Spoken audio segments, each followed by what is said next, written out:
Okay, the first question is, why are the cap leaking many times after Paxman therapy starting? From Tejasvi Param. Yeah, I'll answer that. We've had a few issues. It's, I think, more to do with part of our learning curve with the Paxman.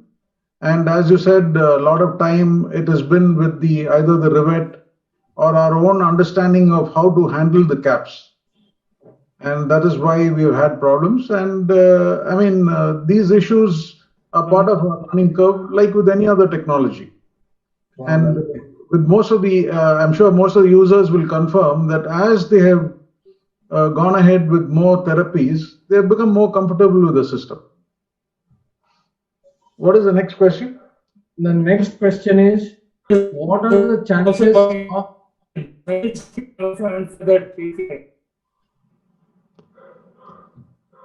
Sorry, somebody was speaking. Can you repeat? What are the percentage of preventing hair loss due to chemotherapy drugs, which causes alopecia by providing cool cap scalp cooling? So I know I covered a few clinical data, a few pieces of clinical data in my presentation, but we are across the board of all studies and chemotherapy regimes. We are seeing that you have between a 40 to 50% success with anthracycline therapies, whereas with taxane therapies, anything between 70 to 90%. But what we would always recommend to manage patients' expectations is that we say it's a 50-50. So one in two chance of retaining 50% or more of your hair.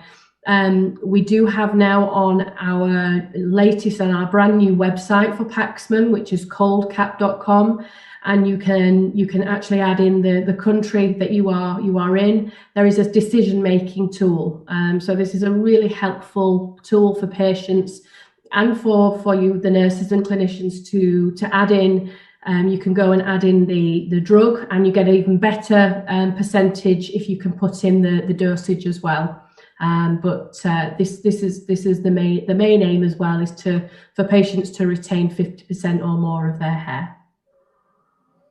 I hope that answers that question. Thank you, Claire. Actually, Manoj had a couple of questions where he was talking about scalp cooling causing hair loss. No, the idea is we are trying to prevent hair loss. So scalp cooling does not contribute to hair loss. And the other question he had is whether certain things contribute more to hair loss. Yes, they do. For example, if you use very conditioners or shampoos that are very chemical dependent, they can affect your hair post scalp cooling. So I'm sure now most of the hospitals that are using scalp cooling have their own protocols, which they are suggesting to the patients. But generally, what we recommend to as an overall thumb rule that we tell patients to do is, once they've had scalp cooling and they go home, we recommend that they do not use very hot water to clean the hair. And basically, for 1 or 2 days, they just finger brush the hair or use combs which have white tooths, so that it doesn't disturb the already fragile hair that they're having. So these are small things that can contribute. But one thing, Manoj, the most important thing is the nurses counseling the patient is the most important thing. Telling them what are the strategies that they need to take to make sure that they avoid hair loss. So if there's anything from the panel, we'll welcome any questions if there are any more questions from them.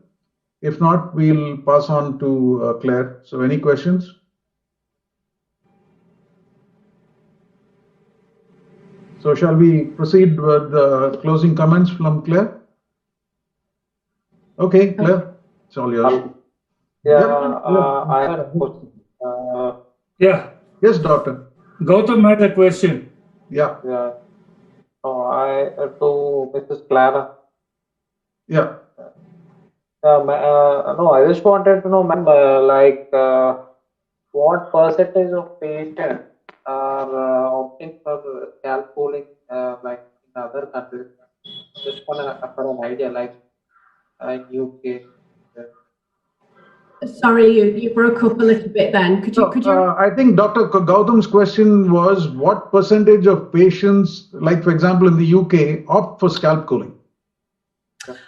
Oh, actually go for scalp cooling. Well, gosh, I'm not quite sure on the exact percentages, but to give you an idea, here in the UK we have 98% of both public and private hospitals have Paxman systems, and a large number of those have a high volume. So, for example, Royal Marsden Hospital in London, who are a very large scalp cooler, scalp cool many patients, they are scalp cooling between 10 to 15 patients a day. And this is the same that we see in other major cancer centres as well. So there is a large proportion. It depends again on how well accepted the scalp cooling and how well it is used in the facility, and how much again the nurses and the doctors advocate it. So this again shows where it's a huge part to play in how it was successful, but also how well it is adapted in the facility. Yeah. Does this answer your question? Yeah, thank you. Excellent. We are working very hard to provide the correct information and to make things as simple as possible for the nurses to be able to provide the treatment, and such as the cap fitting and the instructions, and also the use of the system, which we like to think is a very simple, intuitive system to use without many faults. Again, if the systems and the caps are looked after properly. Yeah. I really heard about that website. What is Scalp website? Some new website you told about. Yeah, it's called coldcap.com. I can add it to the chat, so that you can utilize it. And as I say, I am multitasking now. There we go. Oh, that was private. Sorry. I shall make sure that I send it to everybody, or Vice, if you could share that, please. But yeah, the website will adapt to whichever region that you have stated that you are in. Is that website for healthcare professionals or patients too? Is that for patients too? So it is mainly focused for, it's a patient we do strongly recommend that people from whether you're clinical can go on there as well, because again it's very, very useful.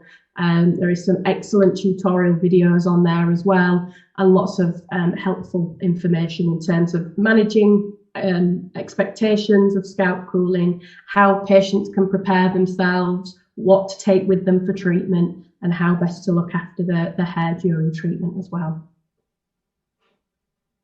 Yeah, and I think in India, rather than these websites for the patients, booklets will reach. They rely more upon direct booklets which they give to them. Okay. So that's my request, to provide a booklet of all instructions, precautions, every minor detail about scalp cooling to educate them. Yeah. We can work with Ashok and Ramesh and in all of the relevant information, as we've also developed brand new booklets as well, which I know my colleague James, who works with access devices, that we can help and support in anything that you need to make sure that the booklets are the best, the patients are getting the best information. Thank you. No problem. We're here to help.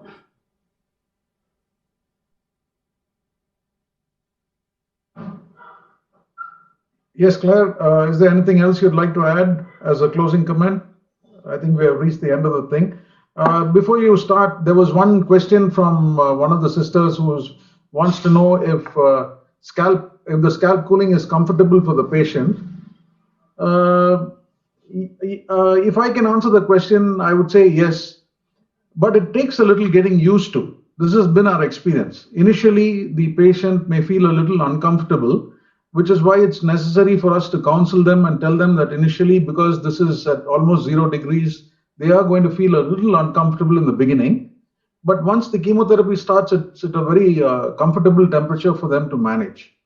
So sometimes the apprehension they feel about the cold is only during the pre-med period, which happens during the first time that they're scalp fitted. Once they get used to that, it's very comfortable. I hope I've answered the question.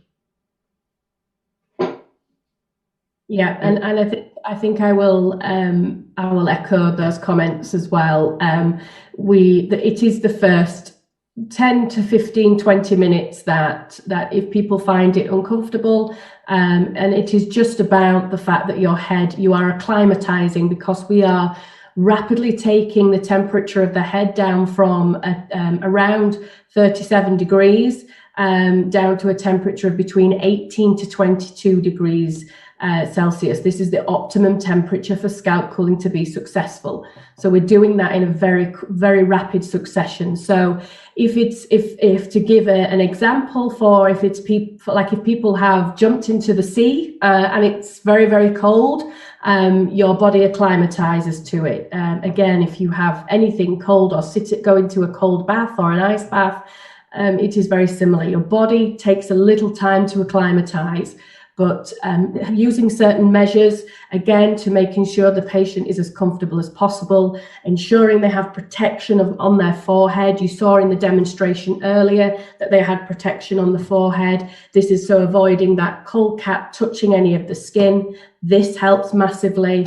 And there's also lots of other things that people can do, such as distraction therapy, so deep breathing, drinking a hot drink, putting themselves in a different place, reading, or even doing something on their phones, or all sorts of these different things, such as distraction therapy, just to take the mind off that first 10 to 15 minutes.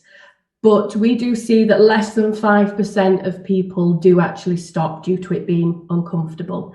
And preparing people and also explaining the temperature of the scalp helps as well. Yes, we are using a sub-zero coolant, but understanding the temperature of the scalp all goes towards managing their expectations.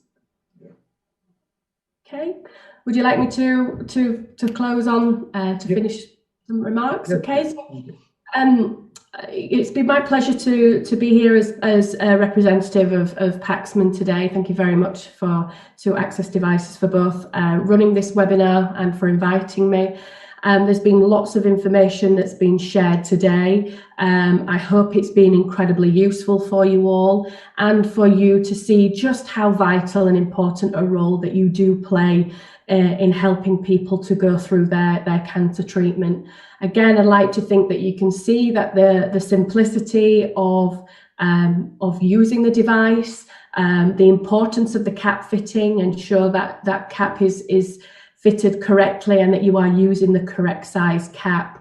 And also adhering to all of the measures of ensuring you are looking after the equipment, ensuring you've got no kinks in your lines and that cap is on properly, and the storage of the cap. And again, the system as well is being looked after. Imagine having your iPhone before it's an 11 and you couldn't get it wet.